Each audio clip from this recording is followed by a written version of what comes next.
बिस्मिल्लाहिर्रहमानिर्रहीम। अस्सलाम वालेकुम स्टूडेंट्स, हम सीख रहे हैं क्लास 7 मैथमेटिक्स। इसके चैप्टर नंबर 6 हम सीख रहे थे। आज की इस वीडियो में हम एक्सरसाइज 6.7 के क्वेश्चन नंबर 3, 4, 5, 6 को अच्छी तरह से सीखेंगे। ठीक, इसके अलावा बाकी वीडियोस का लिंक आपको डिस्क्रिप्शन में मिल जाएंगे, आप वहां क्लिक करके वो भी देख सकते हैं। तो शुरू करते हैं। Question number 3, select A number of your choice and create a sequence using each of the following rules.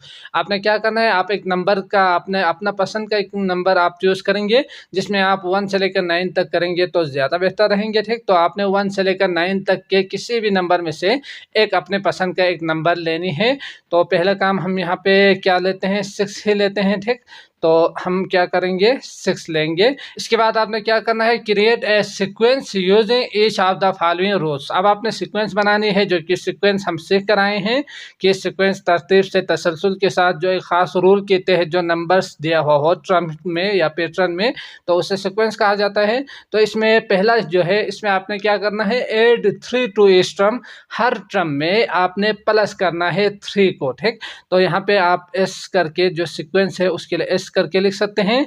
Bracket भी आप यूज़ करना चाहो तो कर सकते हैं, अच्छी बात होगी, नहीं तो ऐसे ही आपने लिखना है। तो पहला जो टर्म हमने चूज़ किया है वो है 6। तो अगला वाला जो टर्म है वो क्या होना चाहिए, यकीनन एड 3 करेंगे, 6 + 3 तो ये आएंगे 9। तो आपने यहाँ पे लिखना है 9। ठीक, इसके बाद अगला वाला जो टर्म है वो उसमें मज़ीद 3 को प्लस करेंगे, ऐड करेंगे, तो 9, 10, 11, 12। तो आपने यहाँ पे 12 लिखना है। इसके बाद एक और भी लिखते हैं, तो 12 + 3 करेंगे तो 15 आएंगे। तो ये आ गए आपके पास 15। इसके बाद बाकी इसी सीक्वेंस इसी तरतीब के साथ आगे आएंगे, तो उसके लिए आप डॉट डॉट करके शो कर सकते हैं। तो यही आपका आंसर होंगे। ठीक, इसके बाद अगला है पार्ट 2, जो कि उन्होंने दिया हुआ है, मल्टीप्लाई ईच टर्म बाय 1/3। तो आपने क्या करना है, 1/3 से मल्टीप्लाई कर देनी है। तो पहला वाला जो है वो है 6, तो ये यकीनी बात है 1/6 ही लिखते हैं। इसके बाद 6 को आपने क्या करना है, मल्टीप्लाई कर देनी है 1/3 से। तो 3 दूनी 6, तो इसका मतलब 2 आ चुके हैं, आपने यहाँ पे 2 लिखना है। इसके बाद अगला जो है उसमें आपने मज़ीद 2 से मल्टीप्लाई कर देनी है, तो 2/3 ही आएंगे। तो आप 2/3 ही में लिखिएगा, अच्छी बात होगी पॉइंट में लिखने के बजाय। ठीक, इसके बाद आप देख सकते हैं अगला वाला जो टर्म है 2/3 में मज़ीद हमने क्या करना है, 1/3 मल्टीप्लाई कर देनी है। तो 2 × 1 = 2, 3 × 3 = 9, समझ गए। तो बाकी जो है वो इसी सीक्वेंस में आएंगे, दो ऊपर 2 2 2 आएंगे, नीचे 3 2 3 3 9 9 23 23, इसी तरह से आगे आएंगे। तो उसके लिए आप डॉट डॉट का यूज़ कर सकते हैं। ठीक, तो ये आ गया आपके पास आंसर। अगला है पार्ट 3। सवाल है आपके पास सब्जेक्ट, तो सब्जेक्ट होना चाहिए। ठीक, सब्जेक्ट -2 फ्रॉम ईच टर्म। तो हर टर्म में आपने -2 कर देनी है। तो जो सीक्वेंस आपके पास बनेंगे उसके लिए अगर नाम दे दें तो 6 होंगे। अगला वाला 2 माइनस करेंगे, 6 - 2, तो यहाँ पे आप लिखिएगा ज़रूर। तो 4, इसके बाद 2, इसके बाद 0, इसके बाद -2, तो -4 -6 इसी तरह से आते जाएंगे। तो ये आपका सीक्वेंस होंगे। अगला है आपके पास 4, divide each term by 2। Divide कर देनी है, तो हल जो है इस तरह से आप नीचे कीजिएगा। तो यहाँ पे आप देख सकते हैं 6 के बाद डिवाइड बाय 2 करेंगे तो 3 आएंगे, 3 डिवाइड बाय 2 करेंगे तो 3/2 होंगे। और इसके बाद अगर आप 3/2 को मज़ीद डिवाइड बाय 2 करेंगे, तो यहाँ पे आप जानते ही है कि डिवाइड बाय 1 ऊपर आएंगे, 2 नीचे, फिर 1/2 होंगे, 2 2 के साथ 3 3 के साथ, तो 3 1 = 3, 2 2 = 4, समझ गए। तो इसी सीक्वेंस में आगे आएंगे, दोबारा 3 आएंगे, 2 4 8 आएंगे। ठीक, इसके बाद अगला है 5 8 0.1 टू फर्स्ट टर्म। इस टर्म में 0.1 को ऐड कर देनी है, तो 6 + 0.1। तो यकीनन आप जानते ही है, आप क्या लिखेंगे, 6.1 करके आप लिखेंगे। अगर हुआ तो ठीक, नहीं हुआ तो आपने क्या करना है, 6 को यहाँ पे 0.1 करके ऐड कर देनी है, तो 1 आएंगे, पॉइंट होंगे, और यहाँ पे 6 होंगे, तो 6.1 होंगे। इसके बाद अगला जो टर्म है उसमें आपने क्या करना है, मज़ीद 0.1 को ऐड कर देनी है, तो 6.2 होंगे, है ना। और इसी तरह आप इसमें मज़ीद क्या करेंगे, 0.1। तो आप समझ सकते हैं आगे क्या आने वाले हैं। तो 6.3, 6.4, 6.5 इसी तरह से आएंगे, तो ये एक सीक्वेंस बनेंगे। तो यही आपका आंसर होंगे। ठीक, इसके बाद अगला करते हैं आपके पास 4। सवाल है आपके पास, for create a sequence by using the following rules starting with the given numbers. तो यकीनन नंबर्स भी गिवन है, आपने उसी हिसाब से सीक्वेंस बनानी है। तो पार्ट 1 जो कि आपके पास दिया हुआ है 8 0.6 to each term start with 10। तो 10 से आपने स्टार्ट करनी है, तो इस आप लिख सकते हैं 10 से आपने स्टार्ट करनी है। अगला वाला जो टर्म है उसमें आपने क्या करना है, 10 में 10 पॉइंट आप लिख सकते हैं। इसके बाद 0.6 को आप ऐड करेंगे तो ये होंगे 0 और 10.6 होंगे, है ना। तो आपने यहाँ पे सॉल्यूशन करके कीजिएगा, अच्छी बात होगी यहाँ पे रफ पे करने के बजाय, क्योंकि ये भी x का एक हिस्सा है ना। तो आप यहाँ पे कीजिएगा सॉल्यूशन भी। इसके बाद अगला वाला जो है इसमें आप देख सकते हैं 10.2 प्लस दोबारा 0.6 कर देनी है तो 10.8 होंगे।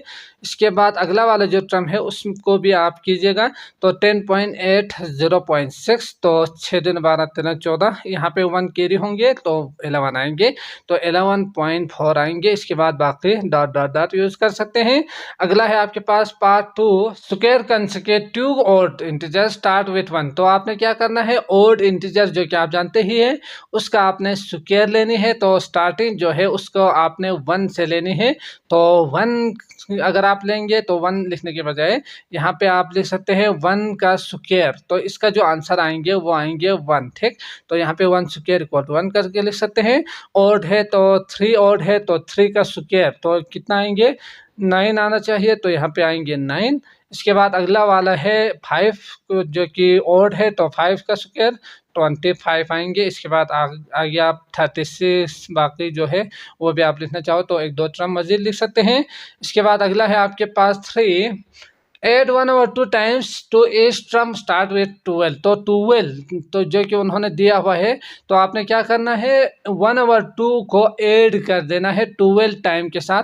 तो यकीनी बात है 1 और 2 ऑफ 12 कितना होंगे, 1 और 2 ऑफ 12, तो मल्टीप्लाई करेंगे 12 और 2 कर देंगे। इसमें आपने क्या करना है, ऐड कर देनी है, ठीक। तो 12 पहले स्टार्टिंग जो पॉइंट उन्होंने दिया हुआ है वो है 12, तो 12 प्लस कर देंगे। तो यहाँ पे आपने क्या करना है 12 प्लस 12 और 2, तो 2 6, तो 18 आएंगे। पहला जो टर्म है वो आ रहे हैं आपके पास 12 पे स्टार्टिंग है, तो इसके बाद अगला वाला जो है वो कितना आ रहे हैं 18 आ रहे हैं, तो 18 ही लिखेंगे। इसके बाद अगला वाला जो टर्म है यकीनी बात है 12 और यहाँ पे 12 1 और 2 कहा था ना। अब उन्होंने क्या कहा है, अगला वाला जो टर्म है उसमें आपने क्या करना है 18 1 और 2 करके फिर प्लस कर देनी है, समझ गए। तो आप देख सकते हैं 2 9 18, और इसके साथ साथ 18 को प्लस भी करेंगे तो 18 19 20 27। तो इसका मतलब अगला वाला जो नंबर है वो आ रहे हैं आपके पास 27, ठीक। इसके बाद अगला वाला यकीनन आप समझ सकते हैं, तो 27 प्लस 27 और 2, तो यकीनन आप इसको जब आप करेंगे तो 27 2 1 2 3 और 2 13.5 20 30 40 और 40.5 आपके पास आंसर आना चाहिए, ठीक। तो यही होंगे, ठीक हो गया। तो अगला वाला बाकी आप समझ सकते हैं, उसके लिए डॉट डॉट आप यूज़ करेंगे। इसके बाद अगला है आपके पास 4 क्यूब कंसेक्यूटिव इवन इंटीजर्स। तो इवन इंटीजर्स जो कि आप जानते ही हैं 2 होते हैं, 4 यकीनी बात है 6 भी आएंगे, 8 आएंगे। तो इसके आपने क्यूब लेनी है, तो पहले हमने 1 का स्क्वायर लिया था, अब क्यूब लेंगे। तो इवन के लिए 2 का क्यूब कितना होंगे, तो यकीनन आप कहेंगे 2 का क्यूब होंगे 2 दूनी 4, 2 ज़रबे 2 ज़रबे 2, ठीक। 2 दूनी 4 4 दूनी 8, ये तो आप जानते ही है, डायरेक्ट आप लिख सकते हैं। और इसके बाद जो है वो क्यूब इंटीजर्स, तो यकीनी बात है 2 के बाद अगला वाले जो है 4 है, तो 4 चौके 16 16 चौके 64 आएंगे। इसके बाद 5 5 25 25 5 125 होंगे। इसके बाद अगला वाला 6 6 36, बाकी आप समझ सकते हैं, तो डॉट डॉट करके आप यूज़ कर सकते हैं। लास्ट जो है आपके पास 5, डिवाइड इस टर्म बाय 4 स्टार्ट विथ 4। तो हर टर्म को आपने डिवाइड करना है 4 के साथ, तो यकीनन आप कर सकते हो 4 डिवाइड बाय 4 है पहला जो नंबर है वो। अब आपने 4 डिवाइड बाय 4 करेंगे तो 1 आएंगे, है ना। इसके बाद 1 को अगर आप डिवाइड बाय 4 करेंगे तो यकीनी बात है 1/4 ही आएंगे, है ना। और इसको अगर आप देखेंगे तो 1/4 करेंगे तो, और पॉइंट में लिखना चाहो तो वो भी लिख सकते हैं, लेकिन डिवाइड में रखें तो सीक्वेंस में यही भी ठीक रहेंगे, ठीक। इसके बाद अगला वाला जो टर्म, इसको 1/4 को मज़ीद आपने क्या करना है, डिवाइड बाई 4 कर देनी है। तो डिवाइड बाई 4 करेंगे तो ये ऊपर वाला नीचे वाला ऊपर जाके 1/16 होंगे। तो 4 चौके 16, 16 चौके 64, इसी तरह से आगे सीक्वेंस बनेंगे, ठीक। इसके बाद अगला है 5। तो सवाल है आपके पास 5, find first 5 term of sequence. तो यहाँ पे जो उन्होंने दिया हुआ है वन इज जनरल टर्म, तो जो जनरल उन्होंने टर्म दिया हुआ है उसमें आप देख सकते हैं पार्ट 1 है 2n+1। तो इसमें से आपने क्या करना है, पहले 5 टर्म्स को आपने फाइंड करनी है, ठीक। तो हम यहाँ पे करते हैं, आप जानते ही है कि अगर यहाँ पे जो जनरल फार्मूला अगर ये हो तो ये n के लिए हम नेचुरल नंबर 1 2 3 4 आप इसमें से नंबर ले सकते हैं, है ना। तो आपने क्या करना है, पहला 5 जो टर्म है वो आपने लेनी है। तो n के जगह पे आपने इन नंबर्स को रखते जाना है, आपको एक पहला टर्म, दूसरा टर्म, तीसरा टर्म मिलते जाएंगे, ठीक। तो पहले हम 1 रखते हैं यहाँ पे, तो 2 × 1 और +1 होंगे। तो इसको आप सोल्व करेंगे तो 2 1 = 2 +1 3 आएंगे, ठीक।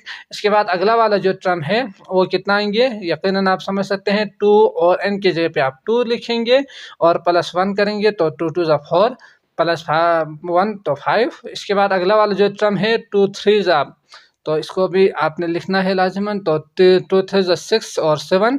इसके बाद अगला वाला जो टर्म है 2 × 4 1 2 3 5 कहा है, तो मजीद 2 आपने करना है। तो यहाँ पे आप देख सकते हैं 4 2 8 9। इसके बाद 2 × 5 +1, तो इसमें 5 2 10 और 11, ठीक। तो ये आ गया आपके पास सीक्वेंस, जो कि जिसके लिए आप लिख सकते हैं। तो 3 5 7 और इसके बाद 9 और 11, समझ गए। तो ये आ गए फर्स्ट 5 सीक्वेंस में जो कि टर्म आ चुके हैं, ठीक। इसके बाद अगला है पार्ट 2, जो कि उन्होंने दिया हुआ है x² +1, तो सॉरी -1। तो इसको आप इजीली कर सकते हो, 1 रखेंगे तो क्या होंगे, 1 का स्क्वायर -1 तो 0। इसके बाद 2 रखेंगे तो 2 का स्क्वायर -1 2 2 = 4 -1 3। इसके बाद 3 रखेंगे तो 3 3 9 9 तो 1 माइनस करेंगे 8। इसके बाद बाकी आप कर सकते हो, कीजिएगा 0 3 8 पहला वाला आएंगे। इसके बाद 3 4 करेंगे तो 4 4 16, तो -1 करेंगे तो 15। इसके बाद 1 2 3 4, तो अगला वाला आप देख सकते हैं 5 5 25, तो 24 आपके पास ये सीक्वेंस आएंगे, पहला 5 टर्म, समझ गए। इसके बाद अगला है आपके पास सवाल नंबर 6, गिवन दे 3y + 4। तो ये उन्होंने दिया हुआ है 3y + 4। अब आपने क्या करना है, इस general term of A sequence find its 7th term. तो हमने अभी सीखा कि 7th टर्म के लिए डायरेक्ट आप 7 करके लिख सकते हैं, यहाँ से फाइंड कर सकते हैं। तो इसके लिए हम 7th टर्म के लिए यकीनी बात है 7 टर्म जो है उसके लिए y की जगह पे 7 ही लिखेंगे। तो 3 × 7 + 4, तो 7 21 22 23 24 25, समझ गए।